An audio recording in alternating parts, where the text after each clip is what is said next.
এঁচোড়ের recipe তো অনেক খেয়ে দেখেছেন, কিন্তু এই রকম কোনো দিন বানিয়ে খেয়েছেন কি? যারা এইভাবে বানায় তারা জানে এর স্বাদ কী। নমস্কার বন্ধুরা, উমাস কিচেনে আপনাদের সবাইকে স্বাগত। এখানে দেখুন ছোলার ডাল আমি 3 ঘন্টার মতো ভিজিয়ে রেখেছিলাম। এঁচোড় কেটে নিয়েছি আর একটা মিডিয়াম সাইজের আলু কেটে নিয়েছি। ডালটা সেদ্ধ করে নিয়েছি, এঁচোড়টা সেদ্ধ করে নিয়েছি, আলুটা কিন্তু কাঁচা আছে। পরিমাণটা আপনারা আপনাদের মতন করে নেবেন। একটা ড্রাই রোস্ট মশলা বানাবো, জিরে, শুকনো লঙ্কা, এলাচ, লবঙ্গ, দারচিনি, এর মধ্যে তেজপাতাও দিতে পারেন। আমি সব কিছুকে শুকনো খোলায় আগে ভেজে নেব, ভেজে মশলাটা রেডি করব। এইভাবে মশলা বানিয়ে আপনারা মাসের পর মাস রেখে দিতে পারেন, কোনো অসুবিধে হবে না এয়ারটাইট কন্টেনারে রেখে দিলে। মশলাটা গুঁড়ো করে নেওয়ার পর ওই মিক্সিং জারের মধ্যেই একটা বড় সাইজের টমেটো, আদা, কাঁচা লঙ্কা দিয়ে দিলাম, দিয়ে একটা পেস্ট করে নিলাম। এরপর আমি এখানে 3 থেকে 4 চামচের মতো সর্ষের তেল দিয়ে তার মধ্যে হাফ চামচের মতো লবণ দিয়ে আলুটা দিয়ে দিলাম। যারা আলু একটু বেশি পছন্দ করেন এখানে আলুর পরিমাণটা একটু বাড়িয়ে নেবেন।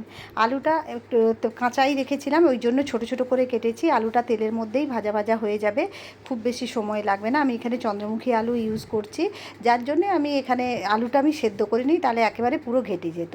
ওই তেলের মধ্যেই আমি এঁচোড়গুলো ভেজে নেব। আর এঁচোড়গুলো একটু খেয়াল রাখবেন একেবারে গলে না যায়। এটা আমি একদম কচি এঁচোড় ইউজ করেছি, আর কচিটাই বেশি ভালো লাগে। আর কারণ নাহলে মুখগুলো খুলে খুলে যায়, বেশি সেদ্ধ হলে গলে গলে যায়। আমি এটা কুকারে একটা সিটি মেরে নিয়েছি।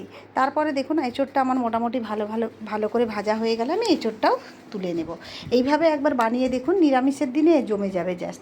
আজকে তাহলে কিন্তু একটু ভাত বেশিই বানাতে হবে। আর এরপরে আমি একটা শুকনো লঙ্কা ফোড়ন দিয়ে দিলাম। আমি আর তেল দিলাম না, এর মধ্যে আমি একটু জিরে ফোড়ন দিয়ে দিলাম। তারপর আমি এখানে অল্প পরিমাণে হিং দিলাম। এঁচোড়টা আমার বাড়িতে বেশিরভাগ নিরামিষই হয়, এমনিতেই আমার বাড়িতে বেশি নিরামিষ রান্নাটাই হয়। তারপর আমি এখানে আদা, কাঁচা লঙ্কা, টমেটোর পেস্ট 2.5 চামচের মতো দিয়ে দিলাম। আর যদি বেশি হয়ে যায় তুলে রেখে দেবেন, কোনো অসুবিধে নয়, পরে রান্নাতে ইউজ করবেন বা পরে আমি এভাবে মশলা বেটেও অনেক সময় রেখে দিই। এরপর পরিমাণ মতো হলুদের গুঁড়ো, ঝালটা আপনারা আপনাদের মতো দেবেন। লঙ্কা গুঁড়ো, আমার লঙ্কাটা খুব ঝাল, যার জন্য আমি এখানে হাফ চামচের মতোই সব কিছু ইউজ করেছি। 1 চামচের মতো জিরে গুঁড়ো দিয়ে দিলাম, দিয়ে খুব ভালো করে আমি মশলাটা কষিয়ে নেব, যাতে এর মধ্যে থেকে কাঁচা গন্ধটা চলে যায়। এরপর আমি এতে কয়েকটা কাঁচা লঙ্কা দিলাম ভেঙে। আর আবার বলছি, ঝালটা আপনারা আপনাদের মতো দেখে নেবেন, কারণ পরিমাণটা বাড়িয়ে বা কমিয়ে নেবেন। এরপর যখন মশলাটা খুব সুন্দর করে ভাজা ভাজা হয়ে যাবে, তেল ছেড়ে দেবে, কাঁচা গন্ধটা চলে যাবে, তখন আমি এর মধ্যে ভেজে রাখা আলু আর এঁচোড়টা দিয়ে দিলাম। এবার খুব ভালো করে এটা কষিয়ে নিতে হবে। নিরামিষের দিনে এই রেসিপিটা বানিয়ে দেখুন, খেতে দুর্দান্ত লাগবে। ভাতের সঙ্গে তো ভালোই লাগবে। অল্প একটু জল দিলাম, দিয়ে ভালো করে কষিয়ে নিলাম, যাতে মশলাটা লেগে না যায়। আর দিয়ে ভালো করে এটাকে কষিয়ে নেব।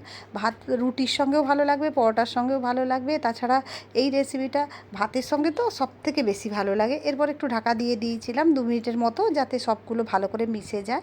আবার একটু নেড়েচেড়ে একটু কষিয়ে নেব। দেখুন মশলাটাও ভালো করে ভাজা হয়ে গেছে, আর আলুটাও খুব ভালো সেদ্ধ হয়ে গেছে। সেদ্ধ করে রাখা ডালটা দিয়ে দিলাম। দেওয়ার পরে আমি একটু নেড়ে চেড়ে নেবো। এতে আমি যেহেতু আমার সব উপকরণগুলোই সেদ্ধ আছে, তবু আমি এতে পরিমাণ মতো জল দেবো একটু। এটা একটু বেশ মাখামাখাই বেশি ভালো লাগবে, কারণ একেবারে শুকিয়ে গেলে ভালো লাগবে না।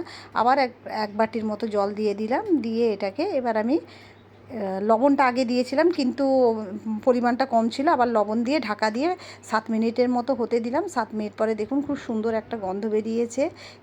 এইভাবে একবার বানিয়ে দেখুন, কথা দিচ্ছি ফেল হবেন না। যারা বানায় তারা জানে এর স্বাদকে। নিরামিষের দিনে জাস্ট জমে যাবে। আর নিরামিষ রান্নাতে একটু চিনি না দিলে হয়, আমি একটু অল্প পরিমাণে চিনি দিলাম, যাতে এর টক ঝাল মিষ্টিটা ব্যালেন্স থাকে। তারপরে দেখুন আমি এখানে যে মশলাটা ভেজে রেখেছিলাম, আমি এইভাবেই কন্টেনারে ভরে রাখি। 1 চামচের মতো ভরে দিয়ে দিলাম, দারুণ গন্ধ বেরোচ্ছে। এরপর 1 চামচের মতো ঘি দিয়ে দিলাম। ঘি নিরামিষ রান্না বা এঁচোড়, ছোলার ডাল এসবে তো মানে মূল একেবারে।